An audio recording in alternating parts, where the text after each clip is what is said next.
नमस्कार दोस्तों। आज हम आपको मिलवाने जा रहे हैं हमारे एक नए गेस्ट जिनका नाम है ऋषभ यादव। और अभी ये डिपार्टमेंट ऑफ हिस्ट्री से मास्टर्स कर रहे हैं। ओके, तो आज हम इनसे बात करेंगे कि उन्होंने किस प्रोसेस के थ्रू डीयू में एडमिशन लिया और क्या क्या कौन सा एग्जाम पास करना होता है और उसकी क्या प्रोसीजर होता है। इन सारी चीजों पर बात करेंगे। तो स्वागत है ऋषभ जी आपका। धन्यवाद। तो बताइए हमारे दर्शकों को, अगर जो भी दर्शक कोई एमए करना चाहता है और कोई डीयू में एडमिशन लेना चाहता है तो क्या क्या प्रोसेस होती है, और आप ये भी बताइए अभी क्या कर रहे हैं, कौन से कोर्स में कर रहे हैं, ये सारी चीजें। तो आप सीयूटी पीजी क्या प्रोसीजर होती है वहां से शुरू करके हम आगे बढ़ते जाएंगे। तो अभी मैं डिपार्टमेंट ऑफ हिस्ट्री में मास्टर्स कर रहा हूँ। अभी मैं सेकंड सेमेस्टर में हूँ। ओके, और सीयूटी पीजी के थ्रू हम जितने भी सेंट्रल यूनिवर्सिटी है उनमें एडमिशन ले सकते हैं। तो बेसिकली सीयूटी का एग्जाम देना पड़ता है। ठीक है, आपको सीयूटी का एग्जाम देना पड़ेगा उन जितनी भी सेंट्रल यूनिवर्सिटीज है उनमें एडमिशन लेने के लिए। और ऑल इंडिया 14 या 15 मेजर यूनिवर्सिटीज है और कई माइनर यूनिवर्सिटीज है जिसमें आप एडमिशन ले सकते हैं, जिसमें से मेजर भी डीयू, जेएनयू और बीएचयू पे ज्यादा भीड़ होता है एग्जाम। तो इस पे हम लोग देते हैं।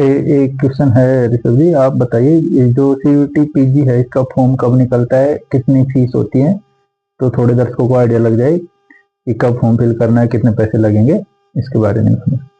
सीयूटी पीजी का फॉर्म दिसंबर लास्ट या तो जैन के फर्स्ट वीक में आ जाता है। ओके, और उसका एग्जामिनेशन मार्च में दिया जाता है और रिजल्ट मई तक आ जाता है। ठीक है। तो इसमें फीस 1200 रुपीज लगती है। और अगर एग्जामिनेशन अगर आपको जैसे 1200 पे आपको 2 एग्जाम देने के अलाउ होता है। अगर आपको एग्जामिनेशन और देने हैं तो आपको 600 एडिशनल फीस देनी होती है पर एग्जाम। ओके, तो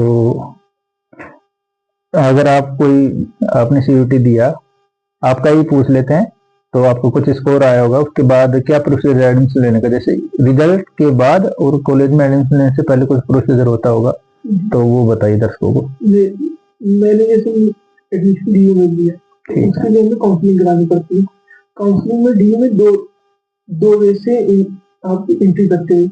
एक होता है कि आप अगर डीयू स्टूडेंट हो, एक नॉन डीयू स्टूडेंट हो।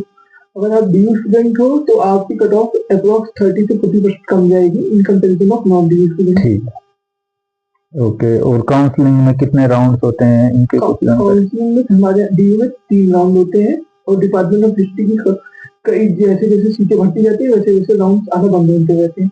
जैसे पिछली बार डीयू में हिस्ट्री के लिए 3 राउंड की कट ऑफ, 3 राउंड में काउंसलिंग हुई थी। ओके, आपको कौन से राउंड में अलॉट हुआ था डिपार्टमेंट ऑफ हिस्ट्री? पहले। ओके, तो अब क्योंकि आपको डिपार्टमेंट ऑफ हिस्ट्री अलॉट हो चुका है, तो थोड़ा सा हमारे दर्शकों को उसके बारे में बताइए, क्या क्या पढ़ाया जाता है, कितने बच्चे हैं आपकी क्लास में, और ये सारी चीजों के बारे में। कोर्स स्ट्रक्चर भी बता सकते हो थोड़ा बहुत। डीयू में ऑल ओवर डीयू में 400 स्टूडेंट है, जिसमें से नॉर्थ कैंपस में 320 स्टूडेंट्स हैं और साउथ कैंपस में 80 स्टूडेंट्स हैं। ओके, इस 320 में कई एमसी है वो उनको हटा दिया जाए तो हमारी क्लास में 278 स्टूडेंट्स हैं। उनमें से और वो उनकी क्लासेस होती है रेगुलर बेसिस पे। हमारी अटेंडेंस होती है। अगर आपकी अटेंडेंस 75% से कम है तो आपको एग्जाम से बाहर किया जाता है। अच्छा, ये बताइए जो क्लासेज होती हैं, राउंड फिगर में कितनी क्लासेज होती हैं डेली बेसिस पे? डेली बेसिस हमारी 3 क्लासेज हैं। ड्यूरेशन हर क्लास का 2 घंटे होता है। ओके, तो बेसिकली आपको 5 से 6 आवर डेली क्लासेज लेनी पड़ती हैं। तो जैसा कि आपने बताया था, आपने बातचीत कर रहे थे थोड़ी देर पहले, अभी यूपीएससी की प्रिपरेशन भी कर रहे हैं साथ साथ, तो ये कितना डिफिकल्ट होता है दोनों को मैनेज करना? शुरुआत के दिनों में जब सेमेस्टर चालू होगा तब क्लासेस में 3 क्लासेस 2 क्लास तक लेनी होती है। जैसे सेमेस्टर खत्म होता है, basically first month is the hardest month. Okay, उसके बाद आपकी क्लासेस कम होने लगेंगी और एट लास्ट में सेकंड मंथ से 2 क्लासेस हो जाती है और थर्ड मंथ से 1 ही क्लास होती है। ओके, तो उसके बाद और पीक मंथ होते हैं अगस्त और सेकंड सेमेस्टर में जैन। तो आप अपना बताइए, जो आप क्योंकि दोनों तैयारियां कर रहे हैं, कॉलेज भी कर रहे हैं साथ में, यूपीएससी भी परस्यू कर रहे हैं, तो कितना डिफिकल्टीज फेस करनी पड़ रही है आपको टाइम मैनेजमेंट में? टाइम मैनेजमेंट में इश्यूज तो होते हैं, जैसे क्लासेस के बाद एग्जॉस्ट हो जाते हैं तो ये इजी होता है। पर एक पर्क है कि डीयू में एक फ्री लाइब्रेरी अवेलेबल है, सेंट्रलाइज। क्लासेस के बाद अगर आप जाके वहाँ पढ़ लें, पर डे अगर आप 6 आवर्स से वहाँ बैठ जा रहे हैं तो it will be more than. Okay, अब लास्ट क्वेश्चन है मेरा आपसे, जो डीयू का और स्पेशली आपके डिपार्टमेंट ऑफ हिस्ट्री का जो एनवायरनमेंट है वो कैसा है? बेसिकली वहाँ का माहौल कैसा है? It is much better than normal university. Okay, फिर भी थोड़ा डिफाइन करें तो एक दो चीजें बताइए तो जो आपको बेटर लगती है वहाँ पे।